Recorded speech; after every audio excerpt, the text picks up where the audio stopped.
ஓம்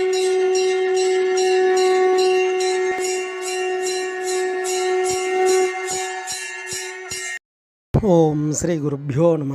ஓம் come கணபதையே நம. நம்ம ஸ்ரீநிகேதன் வலைதளம் வாயிலாக முருகப்பெருமானுடைய சஹஸ்ரநாமத்திலிருந்து தினமும் ஒரு நாமாவளியை சிந்திச்சிட்ருக்கின்ற தினம் 802வது நாமாவளியாக ஓம் வாசவார்ச்சிதாய நமஹம். முருகப்பெருமான் இந்த நாமாவளி தேவேந்திரனால் பூஜிக்கப்பட்டவருக்கு நமஸ்காரம் அப்படின்னு வர்ணிக்கிறது.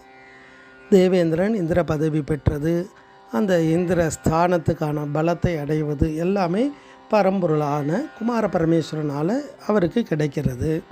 இந்த இடத்துல வாசவகா அப்படின்னா இந்திரனை குறிக்கும். அப்படி அவர் இந்திரனால் பூஜிக்கப்பட்டார் குமார பரமேஸ்வரன் அப்படின்னா அதுக்கு என்ன அர்த்தம்னா, இந்த இந்திரன்றது யார் அப்படின்னா தேவர்களுக்கெல்லாம் தலைவன். அப்போ ஏற்பட்ட அந்த தேவர்களுக்கெல்லாம் தலைவனே இறைவனை வழிபாடு பண்ணால் அத்தனை தேவர்களுக்கும் குமார பரமேஸ்வரன் பெரும் தலைவனாகிடுறார்.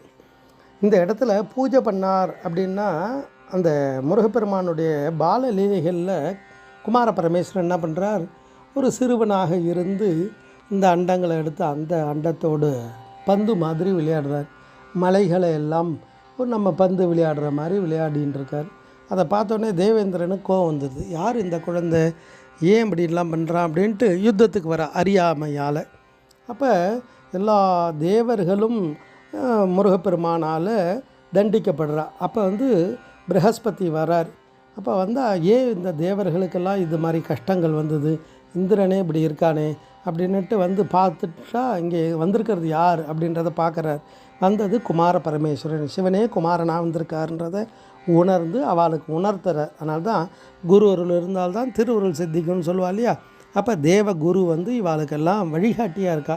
வந்திருக்கவர் குமார பரமேஸ்வரன் நமக்காக தான் அவதாரம் பண்ணியிருக்கார், நம்ம துன்பம் விலகுவதற்காகத்தான் அவதாரம் பண்ணியிருக்கான்னு சொல்லி அத்தனை பேரையும் அவளுக்கு எல்லாம் முருகப்பெருமான்கிட்ட பிரார்த்தனை பண்ணிட்டு அவளுடைய பிழைகளை பொறுக்கணும்னு சொல்லி வேண்டிண்டு அத்தனை பேரும் திருப்பி முருகப்பெருமானை பூஜை பண்ணுறா.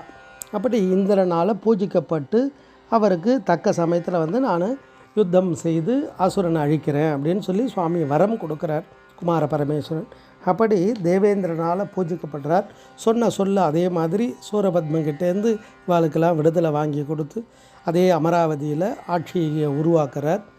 அவளுக்கு தேவேந்திரன் பூஜித்து அதனுடைய வெற்றிக்கு அடையாளமாக தேவயானையே பரிசாக கொடுக்குறார்.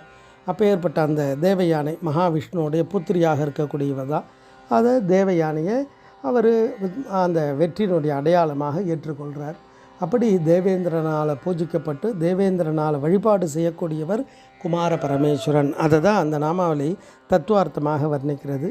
ஓம் வாசவார்ச்சிதாய நமஹ. ஸ்ரீ குருப்யோ நமஹ. ஓம் சும் சுப்பிரமணியாய நமஹ.